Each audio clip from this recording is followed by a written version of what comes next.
কণমানি পৰীক্ষিতক ৰাজ্যভাৰ গতাই যুধিষ্ঠিৰকে মুখ্য কৰি 5জন পাণ্ডৱে চিন্তা কৰিলে যে পৰীক্ষিতক যদি ৰাজ্যভাৰ গতাই দিওঁ, তাৰ পাছত যদি কোনো দুষ্ট চক্ৰই আহি পৰীক্ষিতক আক্ৰমণ কৰি ৰাজ্য যদি কাঢ়ি লয়, তেতিয়াহ'লে তাৰ অপবাদটো আমালৈকে থাকি যাব। যে ভীম পৰাক্ৰমী অৰ্জুন ধনুৰ্ধাৰী থাকোঁতেও এখন নিষ্কণ্টক ৰাজ্য কিয় পৰীক্ষিতক দি থৈ যাব নোৱাৰিলে, এই বুলি অপবাদটো আমালৈকে আহিব।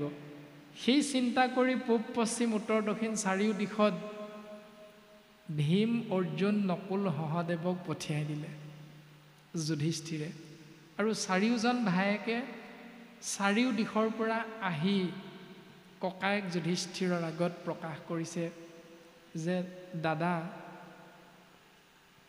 ভীমে কৈছে যে মই পূব দিশত গৈছিলোঁ তোমাৰ আজ্ঞা শিৰোগত কৰি,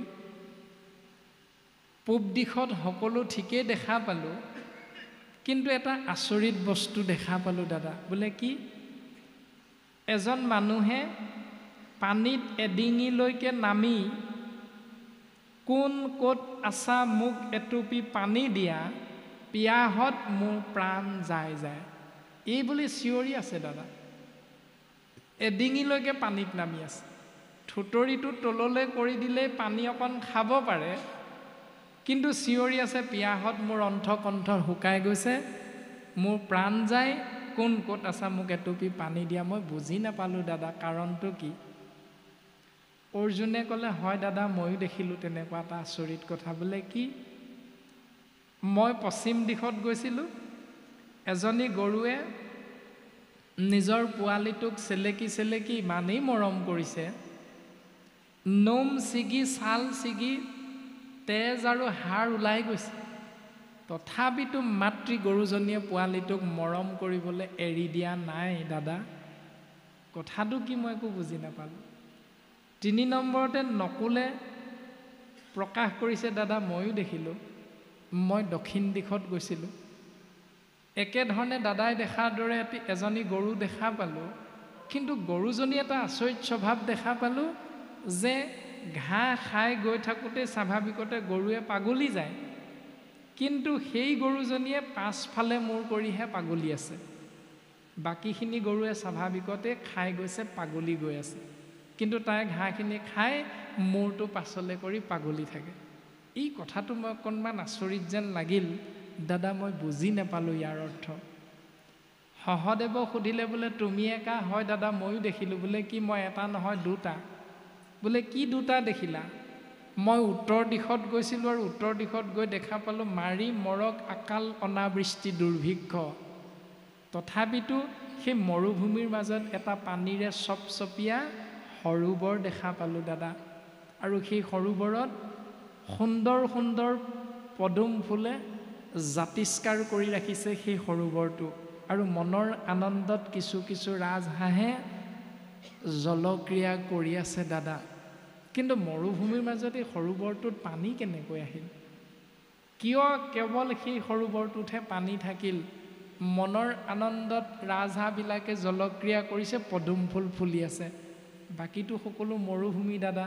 মই কথাটো বুজি নাপালোঁ। বোলে আৰু কি দেখিলা? অলপ দূৰ আগুৱাই গৈ মই দেখা পালোঁ এটা পাহাৰ, ওপৰৰ পৰা এটা প্ৰকাণ্ড শিল বাগৰি বাগৰি আহি আছে, প্ৰকাণ্ড প্ৰকাণ্ড গছবিলাকত খুন্দা খুন্দুলি খাই খাই, কিন্তু আচৰিত কথাটো হ'ল এটা সৰু পুলি গছত খুন্দা খাই সেই প্ৰকাণ্ড শিলটো ৰৈ গ'ল দাদা।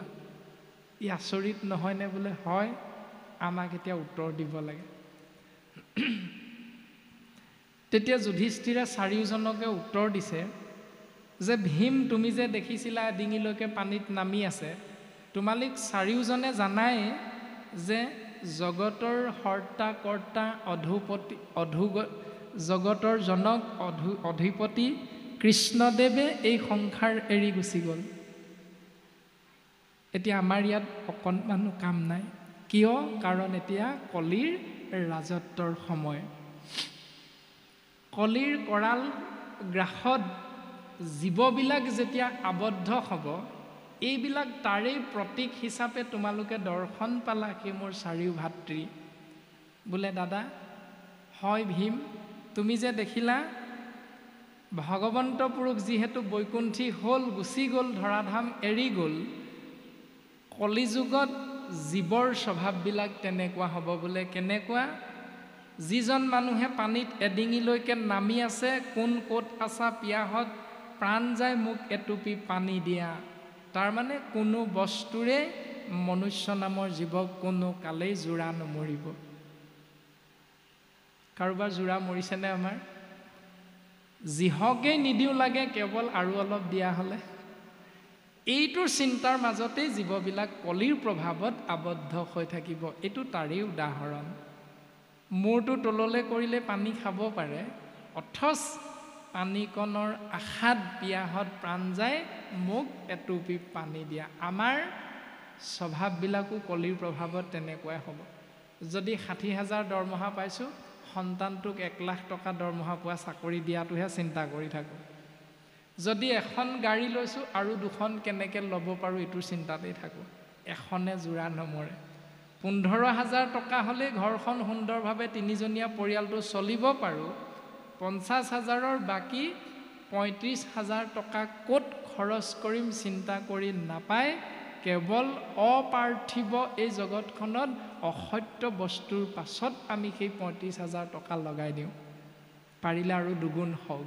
কিন্তু কাষতে থকা ব্যক্তিজন নৰেশ্বৰ, সেইজনাৰ সন্তানটিয়ে যদি 1000 টকাৰ অভাৱত এডমিশ্যনটো ল'ব পৰা নাই, আপোনাক মোক খুজিলেও সেই 1000টো দিবলৈ কিন্তু আপুনি মই 10 বাৰমান চিন্তা কৰিব লগা হয়।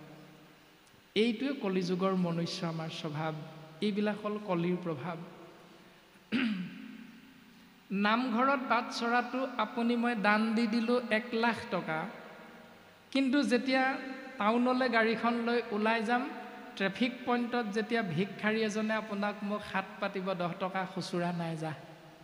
আপোনাৰ মোৰ স্বভাৱটো এইটো। নৰেই কিন্তু ঈশ্বৰ আপোনাৰ মোৰ চিন্তাত। এইখিনিও সুন্দৰভাৱে মুখেৰে কৈ আছোঁ। নামঘৰলৈ আপুনি মই 1 লাখ টকা দানো দিছোঁ, কিন্তু আপুনি মই কাষতে থকা সেই ছাত্ৰজনৰ প্ৰতি 1000 টকা দি এডমিশ্যনটো দিবলৈ আপুনি কিন্তু আমি মনটো সেইফালে কেতিয়াও নাযায়। তাৰমানে আমাৰ চিন্তা চৰ্চা ক'ত কেনেকৈ হ'ব লাগে, ক'ত কেনেকৈ কৰি আছোঁ, এইটো চিন্তা কৰাটো অতিব প্ৰয়োজন। কোনো বস্তুৰে কেতিয়াও আমাক জোৰা নমৰিব। 2 নম্বৰতে সিদ্ধান্ত দিলে যে অৰ্জুন, তুমি যে দেখিলা গৰুজনীয়ে পোৱালিটোক চেলেকি চেলেকি মৰম কৰি আছে, যিহেতু ভগৱন্ত বস্তু গুচি গ'ল, কলিযুগত যিবিলাকে ৰাজ্য শাসন কৰিব, ৰজাৰ ধৰ্মটো হ'ব তেনেকুৱা। বোলে কেনেকুৱা? প্ৰজাক মৰম কৰাৰ চলেৰে ইমানেই শোষণ কৰিব, প্ৰজাই কিন্তু গমেই নাপাব। আপোনালোক সৰ্বজানন্তা জানিয়ে আছে, 35 টকীয়া চাউল আছিলে, সেই চাউলটো আহি পানি 7 টকীয়া হ'ল, তাৰপাছত 1 টকীয়া হ'ল, তাৰপাছত একেবাৰে ফ্ৰী কৰি দিলে চৰকাৰে। আৰু লগে লগে ইপিনে কি দি আছে? আঁচনি ঢেৰ উলিয়াই আছে, আইসকলক ঢেৰ দিছে, বাপসকলে মাৰি থাক ধাৰ। এতিয়া এই যে ৰজাই মৰম কৰি আছে আঁচনি উলিয়াই, কিন্তু প্ৰজাক সেই আঁচনিৰ ধাৰবিলাক পৰিশোধ কৰিবৰ বাবে বিপৰীতে কিন্তু শোষণো কৰি আছে। আপুনি মই ইয়াৰ কথাটো কিন্তু বুজি পোৱা নাই, কাৰণ আপুনি মই সেই আঁচনিখনত চকুটো পৰি আছে। সেই আঁচনিখনৰ ধনৰাশি ক'ৰবাৰ পৰা স্বৰ্গৰ পৰা আহিছে নেকি? সেই ধনৰাশি বৈকুণ্ঠৰ পৰা পোনে পোনে আমাৰ ৰজাক দি দিছে নেকি কোনোবাই? নাই দিয়া। সেইবিলাকৰ ধাৰ আপুনি মই মাৰিব লাগিব। সেইবিলাক আমাৰেই ধনৰাশি, কিন্তু আমাকেই উভতাই দিছে, আমিয়ে ধাৰত পোত খাই খাই গৈ আছোঁ। গতিকে ৰজাৰ ধৰ্মটো হ'ব কলিৰ প্ৰভাৱত তেনেকুৱা। 3 নম্বৰতে সিদ্ধান্ত দিলে যে এজনী গৰুৱে ঘাঁহ খাই গৈছে, কিন্তু মূৰটো পাছলৈ কৰি পাগলি আছে। তাৰমানে ৰজাৰ তলত থকা ৰজাঘৰীয়া কৰ্মচাৰীসকলৰ চিন্তা চৰ্চা নীতি নিয়ম ধৰ্মটো হ'ব তেনেকুৱা। বোলে কেনেকুৱা? টেবুলৰ তলে হাতখন নভৰালে কাম নিখিজে। যদি ঘৰ এটা আহিছে আপোনাৰ নামত, লেট্ৰিন এটা আহিছে আঁচনিখনত আপোনাৰ নামত, আপুনি যদি সেইজনক কিবা এটা নিদিয়ে নামটো তালিকাখনৰ পৰা কাটি দিব। কিবা এটা দিলেহে আপোনাৰ নামটো তালিকাখনত উঠিব।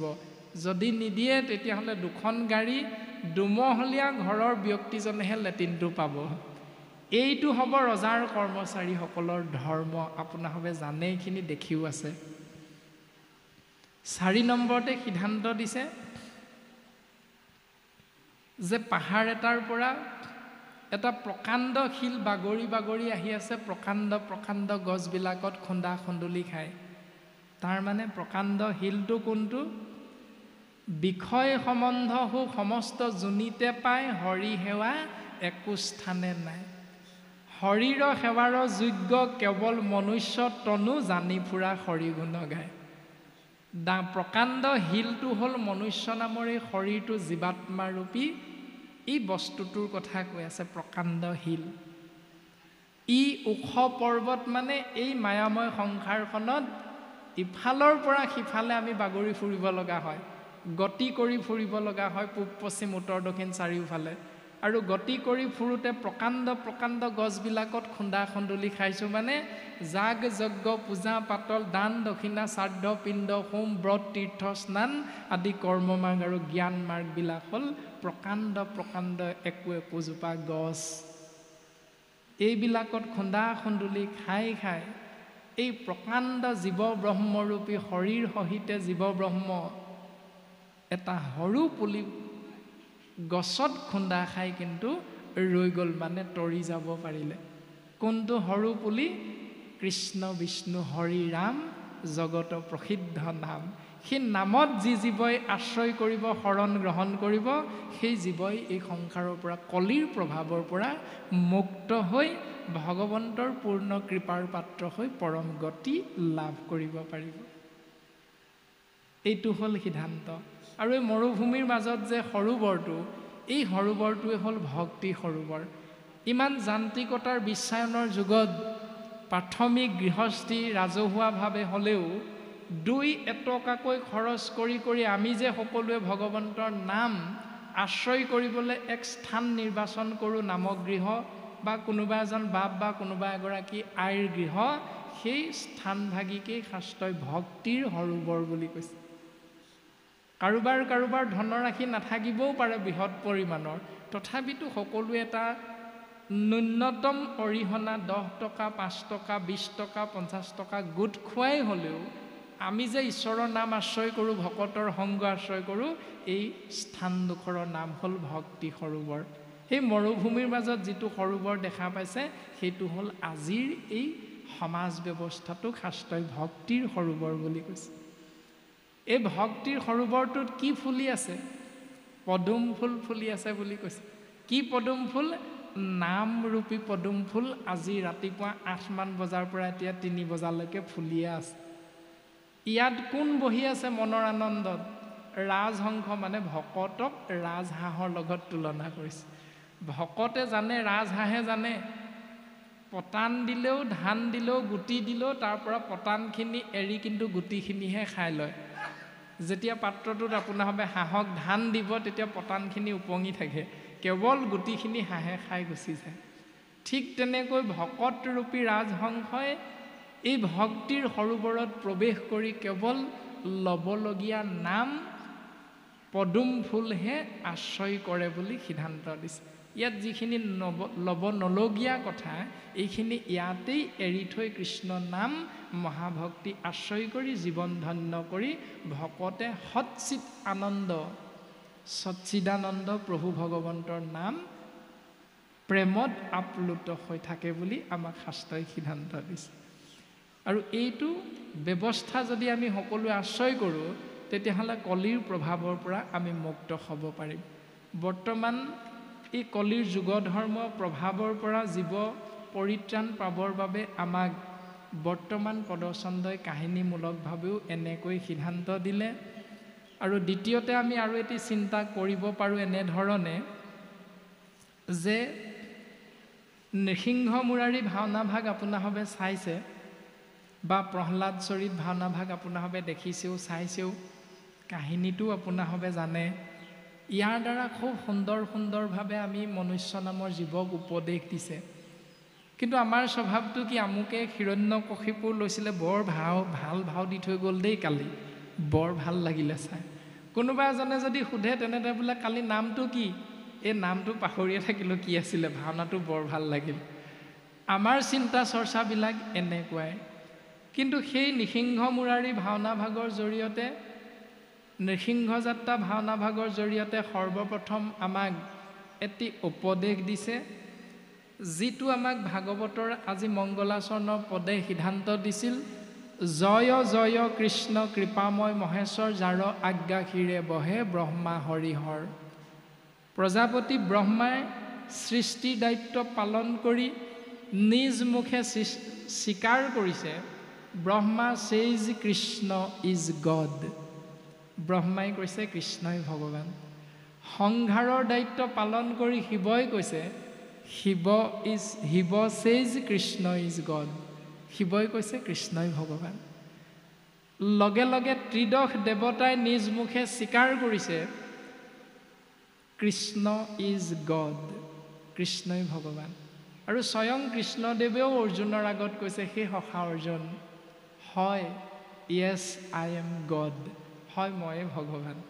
আৰু তাৰ পাছতো আমি মনুষ্যই শাস্ত্ৰৰ পৰা এই জ্ঞানটো ল'বলৈ কেতিয়াও নিবিচাৰোঁ। ত্ৰিদশ দেৱতাৰ চিন্তাৰ মাজেৰে নিজৰ জীৱন আগবঢ়াই নিব বিচাৰোঁ। নৃসিংহ যাত্ৰা ভাওনা ভাগীৰ জৰিয়তে সৰ্বপ্ৰথম এই জ্ঞানটোকে আমাক প্ৰদান কৰিছে যে কশ্যপ ঋষিৰ ঔৰসত দিতি আৰু অদিতি দুগৰাকী পত্নীৰ গৰ্ভত দেৱতা আৰু অসুৰৰ জন্ম হৈছে। দিনৰ চতুৰ্থ প্ৰহৰত কামনা বাসনাযুক্ত হৈ দিতিয়ে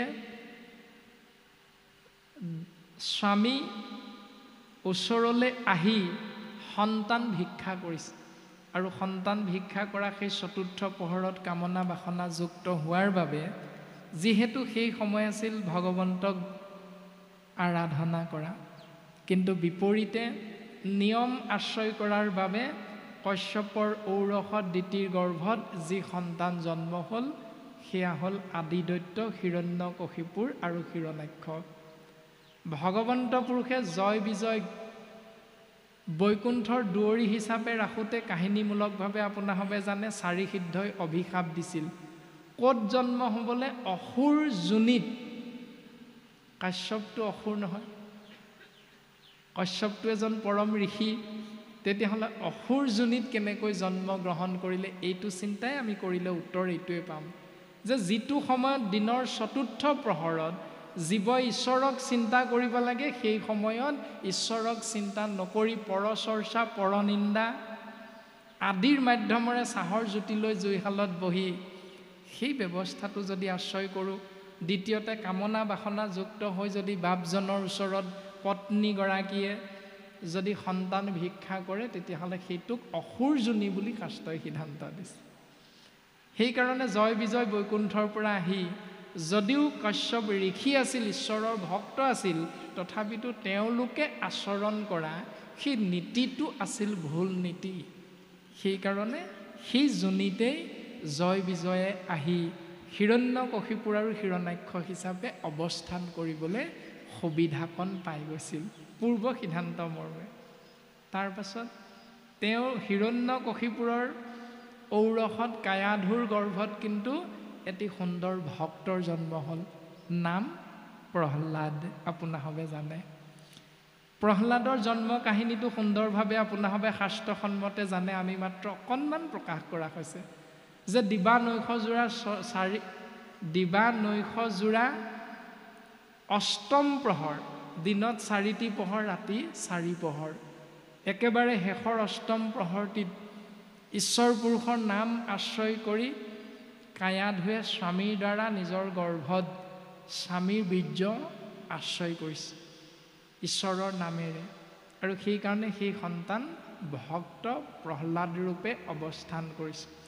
দ্বিতীয়তে আশ্ৰয় কৰিছে দেৱঋষি নাৰদৰ আশ্ৰয় পাই কায়াধুৱে গৰ্ভত সন্তান থাকোঁতেই কৃষ্ণ কথা শুনিছে। এতিয়া আমাৰো গৰ্ভৱতী মাতৃগৰাকীয়ে শহুৰ শাহুৱাইৰ যদি আশ্ৰয়ত থাকে, ছত্ৰছায়াত থাকে, তেতিয়াহ'লে আমাৰ সেই গৃহস্থী ধৰ্মত শহু আৰু শাহুৱাই অৰ্থাৎ পিতৃ মাতৃয়ে গৰ্ভৱতী সেই বোৱাৰীগৰাকীক বা মাতৃগৰাকীক সন্ধিয়া সময়ত গোটেই দিনটো নোৱাৰিলেও অন্তত প্ৰাৰ্থনা কৰি অকণমান সময় শাস্ত্ৰ কৃষ্ণ কথা শ্ৰৱণ কৰোৱাবলৈ আমাৰ জ্যেষ্ঠসকলে শ্ৰেষ্ঠসকলে কিন্তু এই নিয়মটো পালন কৰিব লাগে। কৰিছোঁ নাই এতিয়া আমি নিজে নিজেহে বুজি পাম। এনেধৰণে আমাক নৃসিংহ যাত্ৰা ভাওনাভাগীয়ে উপদেশ প্ৰদান কৰিছে। 3 নম্বৰতে সিদ্ধান্ত দিছে প্ৰহ্লাদৰ অৱস্থান হ'ল পৃথিৱীত আৰু পিতৃয়ে শিক্ষা গ্ৰহণৰ বাবে শুক্ৰাচাৰ্যৰ ওচৰত পঠিয়াই দিছে। শুক্ৰাচাৰ্যই নিজৰ 2জন পুত্ৰক খণ্ড আৰু অমৰ্ক এই 2জনক দায়িত্ব দিছে দৈত্য শিশুসকলক পাঠদান কৰিবৰ বাবে। কি শিক্ষা দিছে? বামানয় শাস্ত্ৰ। খণ্ডামৰ্ক নামে 2 শুক্ৰৰ তনয় প্ৰহ্লাদক পঢ়াৱন্ত শাস্ত্ৰ বামানয়। এতিয়া বামানয় শাস্ত্ৰ কোনখন? য'ত ঈশ্বৰৰ নাম নিহিত হৈ থকা নাই, সেয়া বামানয় শাস্ত্ৰ। এতিয়া আমি যদি শাস্ত্ৰসন্মতে আদিগুৰু পিতৃ মাতৃ হয়, তেতিয়াহ'লে আদিগুৰু পিতৃ মাতৃ হিচাপে আমাৰ সন্তান আমাৰ ছাত্ৰ। গতিকে আমাৰ সন্তানক যেতিয়া মাতটো ফুটিবৰ সময়তে, কথা ক'ব পৰা সময়তে কৃষ্ণ বুলি, হৰি বুলি, বিষ্ণু বুলি ক'বলৈ নিশিকায়, এই তাৰ বিপৰীত মাতখিনি যদি শিকাই থাকোঁ, তেতিয়াহ'লে আমি বেয়া এটা পুলি ৰোপণ কৰিছোঁ, যাৰ কাৰণে নিজেও ধ্বংস হ'ম আৰু নিজৰ পৰিয়াল, নিজৰ সমাজখনো ধ্বংসৰ গৰাহত পৰিব লগা হয়। শুনি বৰ ভাল লাগে সৰু ল'ৰাটোৱে যে ইটো মাত মাতি দিয়ে, ফুটা নুফুটাকৈ যেতিয়া মাতি দিয়ে শুনি কিন্তু বৰ ভাল লাগে। কিন্তু সেইটো কৰা মানে আমি এটা বেয়া বীজ ৰোপণ কৰি দিয়া হৈছে। ইমান সুন্দৰভাৱে আমাক দৰ্শনখিনি কৰাইছে ভাওনাৰ মাধ্যমেৰে গুৰুজনাই, তাৰ পাছতো আমি ভাওনা কেৱল চালোঁ মনোৰঞ্জনৰ বাবে, ভাওনা কৰিলোঁ কেৱল কেইটকামান পইচাৰ বাবে, তাৰ গুঢ়াৰ্থ পৰমাৰ্থ আমি কোনোদিন চিন্তা নকৰোঁ। তাৰ পাছত প্ৰহ্লাদে কি বুলি ক'লে? যে হৰি বিনে অন্য শাস্ত্ৰ নপঢ়ে প্ৰহ্লাদে। যদি সৎপুত্ৰ হয়, তেতিয়াহ'লে সেই সৎপুত্ৰই কেতিয়াও বামানয় শাস্ত্ৰ অধ্যয়ন নকৰে। আমি সন্তানক তেনেকৈ গঢ় দিব লাগিব। সংগ সি যিয়ে নাপাওঁ, কিন্তু সেই বেয়া সংগটো সি ভালটোহে বুটলি আনিব পৰাকৈ আমি সন্তানক গঢ় দিবলৈ চেষ্টা কৰিব লাগিব। কিয়নো আদি গুৰু পিতৃ মাতৃ বুলি আমাকেই শাস্ত্ৰই প্ৰশংসা কৰিছে। তাৰ পাছত প্ৰহ্লাদে কি কৰিছে? দৈত্য শিশুসকলক গুৰুসকলে শিকোৱা উপদেশক কিন্তু আঁতৰাই ৰাখি হৰি কথাহে শিশুসকলক প্ৰদান কৰিছে। আৰু সেই প্ৰদান কৰি সিদ্ধান্ত দিছে যে মনুষ্যৰ আয়ুহত বৰিষ সংখ্যাত অৰ্ধেক বিফলে যায় জানিবা নিদ্ৰাত। মানুহৰ বয়সটো 100 বছৰ, কলিযুগ। 100 বছৰীয়া জীৱনটোত 50 বছৰ অজ্ঞান আন্ধাৰত থাকোঁতেই যায় সেই শিশুসকল। বৰিষ বিংশতি জানা যায় উমলন্তে 20 বছৰ ধেমালি ধুমুলা কৰোঁতেই যায়, 50, 20, 70। নেয় দশ যায় জানা ধন উপাৰ্জনতে 10 বছৰ ধন উপাৰ্জন কৰোঁতে যায়, 80 বছৰ হ'ল। 100ৰ পৰা 80 বিয়োগ কৰিলে 20 বছৰ। সেই 20 বছৰ কেনেকৈ যায়? সৰ্বশেষে বৃদ্ধ কাল বৰিষ বিংশতি একো কাৰ্য সাধিবেক নাহিকে শকতি। এই শৰীৰটোত একো কাৰ্য সাধিবৰ বাবে শক্তিটো নাইকিয়া হয়। আৰু তেতিয়া পুত্ৰ ভাৰ্যাই পূৰ্বৱতে নকৰে আদৰ। পুত্ৰ ভাৰ্যাই পূৰ্বত আদৰ মৰম চেনেহ কৰালৈ মৰম চেনেহ নকৰে। অন্নমুঠি দিয়া বোলে বুঢ়া মৰমৰ। অন্নমুঠি আগবঢ়াই দিওঁতে এইটো বুঢ়াটো কেলেও নমৰা হ'ল জানো? আগতে আছিল দেউতা, কিন্তু যেতিয়াই কৰিব নোৱাৰা হৈ গ'ল, তেতিয়া কোনোবাই সুধিলে বোলে ভোনটো দেউতা আছেনে? আমাৰ বুঢ়াটো কেনি গ'ল জানো? স্বাভাৱিকতে আমাৰ সন্তানৰ মুখত সেই শব্দই আহি অৱস্থান কৰে। গতিকে 100 বছৰীয়া জীৱনটোৰ বিলাই বিপত্তিত আপুনি আমি মনুষ্য নামৰ জীৱই কৰিম কি? গুৰুজনে ক'লে শৰণ ভজন ভক্তি সদাচাৰ বা নিষ্কাম প্ৰাৰ্থনা 4 নাম আশ্ৰয় কৰা।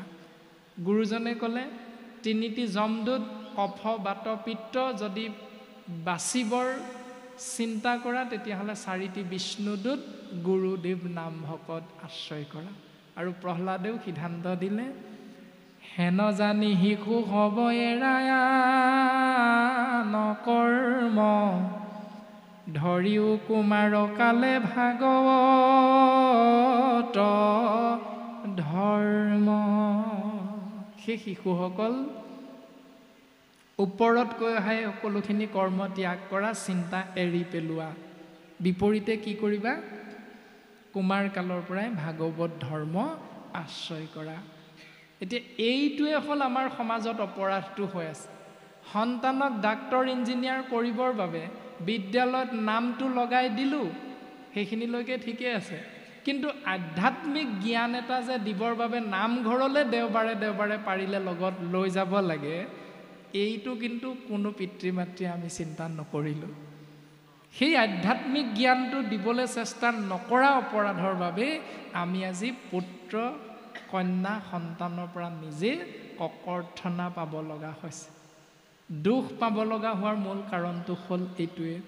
সিদ্ধান্ত দিলে প্ৰহ্লাদে হেন জানি শিশু হ'ব এৰা আন কৰ্ম ধৰিও কুমাৰ কালে ভাগৱত ধৰ্ম। এতিয়া ভাগৱত ধৰ্ম গৃহস্থী ধৰ্ম পালন কৰোঁতে আমি সকলোৱে বুজি পাওঁ এৰাম জল পুষ্প ফল মূল অন্ন আদি খাদ্য দ্ৰব্য যত অন্ন আদি কৰি হবে অৰ্পিব কৃষ্ণত। ইমান সুন্দৰভাৱে সিদ্ধান্ত দিছে জল পুষ্প ফল মূল খাদ্য দ্ৰব্য যত অন্ন আদি কৰি হবে অৰ্পিব কৃষ্ণত। তেতিয়াহে গৃহ ধৰ্মে হিংসা দুখে নপাৱয় কৃষ্ণে একনিষ্ঠ হোৱা মুকুতি সাধয়।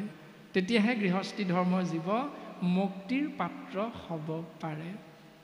গতিকে আমি সমস্তজনাই নিজৰ লগতে নিজৰ উত্তৰাধিকাৰী বুলি গৌৰৱ কৰা সমাজ ব্যৱস্থাত সেই সন্তানসকলক শিক্ষাগত অৰ্হতাৰ মাজেৰে আমি আধ্যাত্মিক জ্ঞান দিবলৈ চেষ্টা কৰাটো অতীৱ প্ৰয়োজন। ই শাস্ত্ৰসন্মত। যদি আমি আধ্যাত্মিক জ্ঞানেৰে পৰিপুষ্ট আমাৰ সন্তানক কৰিব নোৱাৰোঁ, তেতিয়াহ'লে সময়ত আমি নিজেই উপলব্ধি কৰিব লাগিব, পস্তাব লাগিব যে আমি কি ভুল কৰি আহিলোঁ।